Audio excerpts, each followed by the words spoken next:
ఈరోజు దేవుని వాగ్దానము లోక సువార్త 19వ అధ్యాయము 1వ వచనము నుంచి 10వ వచనం వరకు. యేసు యెరికో వీధులలో వెళ్ళుచుండెను. అక్కడ సుంకరులలో ప్రముఖుడు జక్కయ్య అను పేరు గల ధనికుడు ఒకడు ఉండెను. అతడు యేసును చూడవలెనని ప్రయత్నించెను. కాని పుట్టివాడొకట చేతను జనసమూహము ఎక్కువగా ఉండుట చేతను చూడలేకపోయాను. కనుక అతడు ముందుకు పరిగెత్తి ఆ దారిన పోవచ్చున్న యేసును చూచుటకై ఒక మేడి చెట్టు ఎక్కెను. యేసు అచ్చటకు వచ్చినప్పుడు పైకి చూచి అతనితో, జక్కయ్య, త్వరగా దిగురమ్ము, ఈరోజు నేను నీ ఇంటిలో నుండతలచితిని అని చెప్పాను. అతడు వెంటనే దిగి వచ్చి ఆనందముతో ఆయనకు స్వాగతము ఇచ్చెను. ఇది చూచిన వారందరూ, ఈయన పాపి వద్దకు అతిథిగా వెళ్ళెను అని సణుగు కొనసాగిరి. జక్కయ్య నిలబడి యేసుతో, ప్రభు, నేను నా ఆస్తిలో సగము పేదలకు దానము చేయుదును.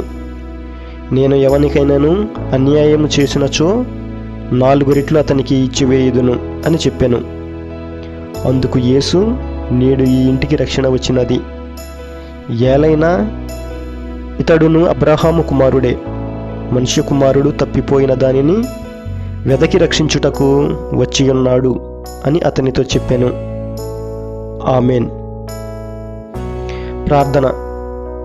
తండ్రి, మారుతున్న ప్రపంచంలో గందరగోళంలో పెరుగుతున్న మా యువకుల కోసం ప్రార్థిస్తున్నాం. ప్రపంచ పోకడలు, విధానాల కన్నా మీ విధానాలు, మార్గాలు జీవితానికి ఎక్కువ అర్థం కల్పిస్తాయని యువతకు చూపించండి.